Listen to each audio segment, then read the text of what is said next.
Most people think relapse just happens. Not true. Relapse happens long before the first drink, happens in your brain in tiny moments you don't even notice. All right, so today we're breaking down exactly how relapse happens, the science behind it, and tools to stop before it starts. Hey guys, my name's Anthony. I'm in recovery, came into recovery in 2015, struggled with substances, including alcohol and stimulants. I've been to multiple rehabs. I relapsed after 8 years sober. I'm now in addictions counseling. I work at a rehab, and I'm here today to tell you everything I've learned. I am definitely an expert in relapse, that's for sure.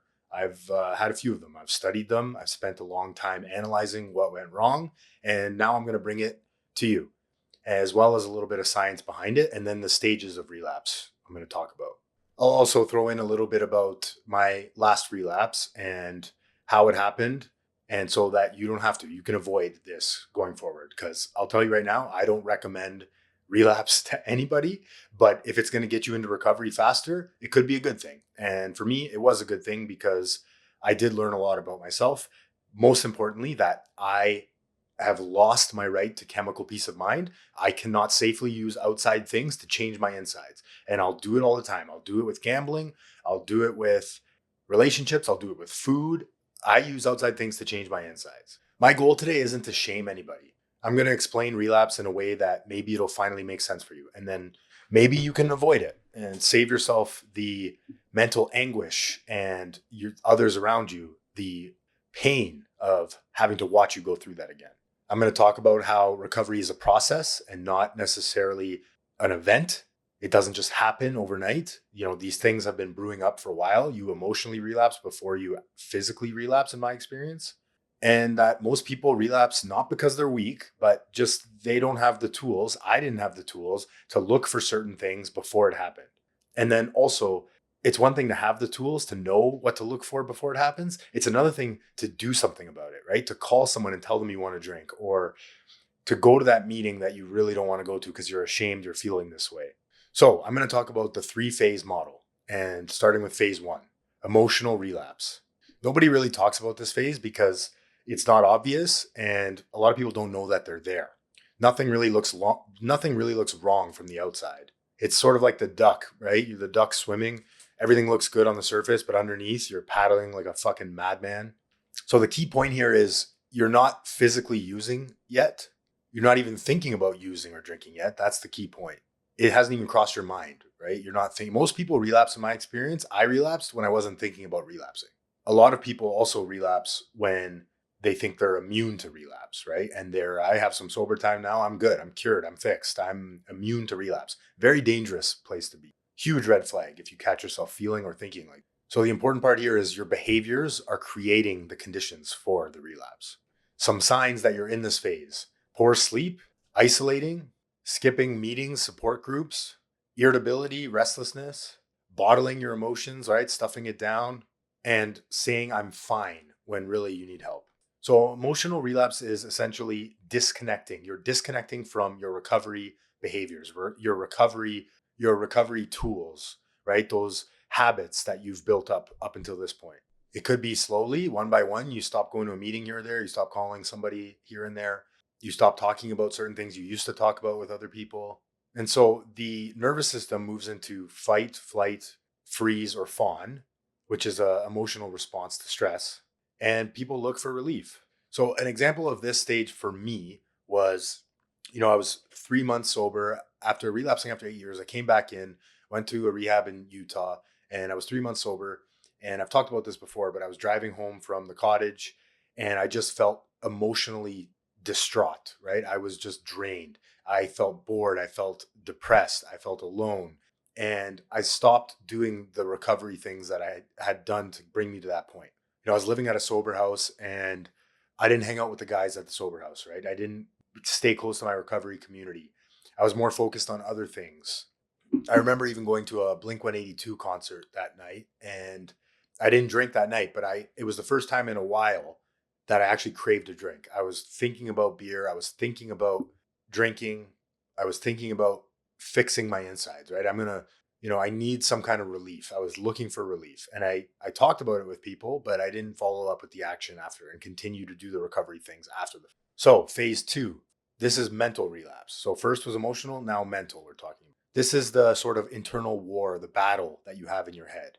The justifications start to come out, all the reasons why. I always say this, but I could write a book with a thousand reasons why I should drink, a thousand reasons to drink and use drugs. I could write that book today. I can come up with the stupidest, most insignificant, but they make sense to me, reasons to pick up a drink and drug. So, like I said, you're thinking about using, you're thinking about the good times, you're glorifying it in your head, you're bargaining with yourself. Maybe I could just have one. Maybe I could get away with it here. No one would know. Maybe I could control it now. I'm feeling better. I'll come back to this recovery thing after. I'm just going to do some more experimenting. You're minimizing the consequences. It wasn't that bad. Yeah, I got kicked out of my house, but that won't happen again because she was overreacting. Just absolute nonsense, right? Not truth. Your addict brain is planning to kill you. It's planning to take you out. And these are the steps that it takes to do so. This is also the point where maybe you're planning it, right? You have an upcoming party that you're looking forward to, or a cottage weekend with the boys, or a bachelor party. And you're like, yeah, I'm going to do it. No one's going to know. And I'm going to get away with it. And I'm going to come back to recovery, or I'm going to be okay. I'm not going to go on a bender this time.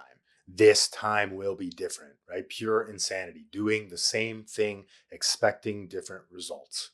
Insanity. So the cravings come from a multitude of places, but mainly stress, anxiety, fear, resentment, right? Anger towards yourself or other people, loneliness, certain people or places or music, memories get triggered. And like I said, you're remembering the good times only, essentially emotional discomfort. And instead of picking up the recovery toolkit you've been given, you pick up the quick, easy fix, or you start to think about picking up the quick, easy fix because it worked that one time and this time it's going to work just like that.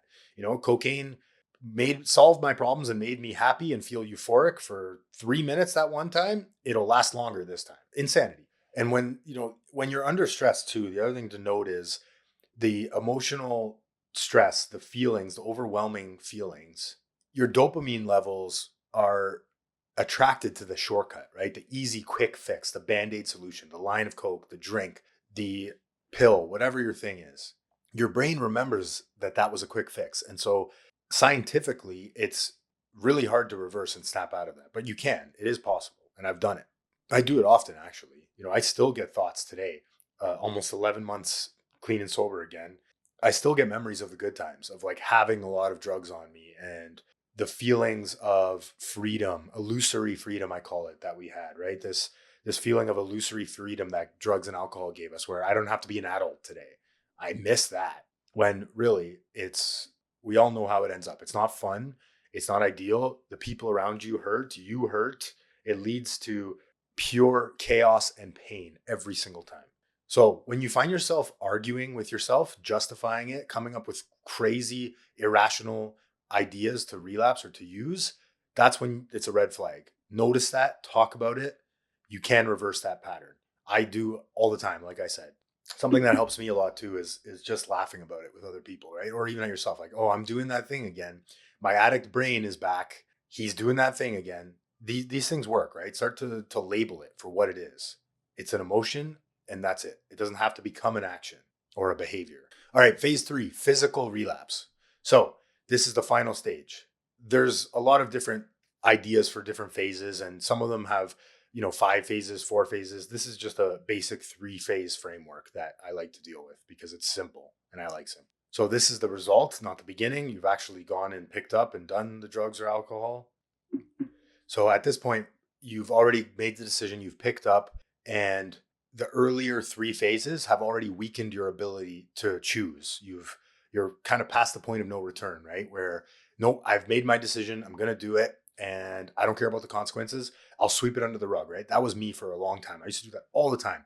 I'll deal with this. This is tomorrow Anthony's problem. Today, I'm going to get good and high. Tomorrow, Anthony will deal with it. So I think a lot of people blame this as the moment for relapse, right? Where they don't realize that it's already been brewing. The relapse had been brewing emotionally and mentally beforehand. So I want you to think about your relapses that you've had and sort of look back, journal about them, analyze them, go through it with a friend. Don't do it alone. Where did your relapse start? right? If you can honestly look back at it, where did it start? It wasn't at the first drink. So, okay, what happened in the weeks, months before the first drink? Be honest with yourself. Maybe you can reverse it for next time. I find that we're patterned people, right? We tend to do the same things over and over again. So if I can recognize my pattern of why I need to use drugs and drink, then I can stop it before it happens. For me, a big one is fear, boredom, right? Like, is this all my life is now? I talk about that a lot here. Is this all my life is now? And I can't imagine living another day in this boring shithole of a life when sometimes I just need to push through and white knuckle through those moments to get through the other side. Because I'll tell you, every time I've done that, I felt 1,000 times better. Whenever I've successfully battled a trigger, a craving, a thought with other people's help, because I can't do it alone, as I always say, I've felt 1,000 times better, bar none. Remember, relapse isn't one moment. It's 1,000 small, unchecked moments. All right. Now I'm going to talk about why relapse happens. So, root causes. Maybe this will help you identify why you have relapsed in the past and how to avoid it. And again, there are a lot of reasons for a lot of us, but these are just the ones that I can come up with. So, one is unmanaged stress. The brain seeks relief over logic a lot of the time. And alternatives to handling stress would be, for me, it's meditation, grounding techniques, right? Sometimes using your five senses. So, if I'm sitting down and I'm really spinning out, focus on what I can see, what I can hear, what I can touch, what I can smell. Focus on the senses, and that'll ground you. Phoning a friend is a big one for me now. So calling someone and just saying, hey, how's it going? Asking them about their day. And then if you feel comfortable with that person, saying, hey, I'm spinning out right now. What do you think about this? Right? Hey, can I bounce something off you? Hey, I'm feeling this way. What do you think? Going outside is another good one. Going to the gym, getting physical, moving your body in some sort of capacity. Get off the fucking couch. Reason two, isolation and disconnection. So the opposite of addiction is connection. That means addiction's best friend is isolation. Here's what being alone does to me, at least, and I think to a lot of people. When I'm alone, I'm the only one checking my ideas, right? It's a dangerous place to be where I'm like, I'm spinning out about the fear of the future, or if I'm not making enough money at this job and I shouldn't have left my old job to become a counselor. And, I made a mistake and the podcast isn't doing the way I want it to do. So now I'm stressed about that. I spin all these ideas in my head and they just become true, more true as I think about them. They're ruminating in my head. I'm not getting them out. They have all the power. They're renting the entirety of my head. Easy solution to this one. Sorry, simple solution to this one. Going to a meeting, any support group, talking to your therapist, online communities, going for coffee with a friend. Easy, quick little wins. Coffee with a friend is a favorite one. Reason three. This one is so common in early recovery in the rehab that I work at. And I just actually dealt with it today with a guy. Overconfidence. I'm doing good. I'm better now. I'm cured. Complacency is by far the highest risk of relapse, right? It wasn't that bad, guys. Don't worry. I've got this. Resting on our laurels, right? Just coasting in recovery. Dangerous, dangerous place to be. You do all this work to get sober, and then slowly but surely, you drop the tools one by one. I don't need to go to that many meetings anymore. I don't need to do this. I don't need to do that. I don't need to talk about my thoughts. I'm better now. If addiction is a progressive disease, which it is, that means it's progressing as you get sober. So that means my addiction is stronger than it was 11 years ago. That means to me, I need to do more work than I did 11 years ago. It might look different, right? Sure, I'm not going to 5 meetings a week, but I have to put in the work 24 hours a day. I do different things now 24 hours a day, like talk to my higher power, calling people, going to my home group every single, especially when I don't want to. And trust me, I don't want to a lot of the. So confidence is good. Complacency is lethal and deadly. Reason four, emotional avoidance. Most relapse isn't about wanting the substance. It's not about the high. It's wanting the escape, the safety net of checking out. I always say this, but turning down the volume knob on your thoughts. That's what it did for me, at least. Tomorrow didn't matter when I was high and drunk. Nothing mattered. I crave that nothing matters feeling. So if we're constantly avoiding our emotions, mainly shame, anger is a big one, resentment, self-hatred, self-pity, if we're constantly avoiding and stuffing down and not talking about it, not dealing with it, not facing it, not sitting with it, but sitting in it instead of sitting with it, right? Not analyzing it, not being honest about it, we're doomed. It's only a matter of time before your brain fills up and seeks that pressure release valve, right? That steam needs to blow off. And we know how to do that quick and easy with drugs and alcohol. But it's never quick and easy, is it? It never ends up quick and easy because we're addicts or alcoholics or both. All right. How to stop relapse before it starts. I'm going to give you some tools here, okay? So tool 1, pattern recognition. Start tracking the early signs with journaling, phone apps, whatever. Track it. Analyze your patterns. So sleep, isolation, irritability. Have I been isolating more this week? At the end of the day, think about it. Write it down. What did I do right today? What do I need to improve on today? Am I more irritable? Am I lashing out at my loved ones? These are all signs. So there's the rule of 3 that we can also track here, where you're writing down 3 stressful events, 3 emotional triggers, and 3 days in a row without recovery action. If you can name your patterns, you can identify your patterns, you can interrupt them. Tool 2, immediate interrupt technique. So this is in the moment. Stop it in its tracks. Call or text someone. That's a big one. And if they don't answer, call or text the next guy or girl. Go to a meeting. There's online ones. I did a whole podcast episode about different types of recovery meetings. Pick one. Change your environment immediately. Go outside. Go to a coffee shop. Get out of your head. Move. Use grounding techniques, the 5 senses that I talked about. Also, there's counting down from 5. 3 deep breaths in and then 3 long breaths out, or breathing in for 4 seconds, holding it for 4 seconds, breathing out for 6 seconds. Urge surfing, so delaying the urge, riding the wave. Wait 10 or 15 minutes. Just wait it out. Do something else instead. This too shall pass. I promise you it'll pass. Not in your time, but it will pass. Every craving does. There's usually a peak and then a fall, much like a wave. Tool 3, build a relapse prevention plan. Okay, a lot of you that have been to rehab have done this before. It's very simple, very effective. Write down, have a list of who you can call, what you can do, where you can go, what thoughts are red flags for you, and what actions you need to commit to daily. Write this all down and follow it. If this all sounds like a lot too, you don't need to do all of this in one sitting. And you haven't failed if you don't do any of these, right? Start implementing one tool at a time. Start implementing one thing at a time. Start analyzing, build small wins, right? You don't need to swallow this all whole in one day. You don't need to do this all. It doesn't happen overnight. Recovery does not happen overnight. It's built in small wins, small moments, getting through hard things. Recovery is not built on motivation. It's built on systems, repeated actions, tools. And when in doubt, call another alcoholic or addict. Will save the day. When you don't know what to do next, reach out your hand. Ask someone that has more sober time than you how to get through it. They will help you if they're in a good place spiritually and in a good recovery, working a good recovery program. And if you have a little more time and you're a little bit more steady in your recovery, go and help someone else. I'm telling you, service is the greatest tool recovery has to offer.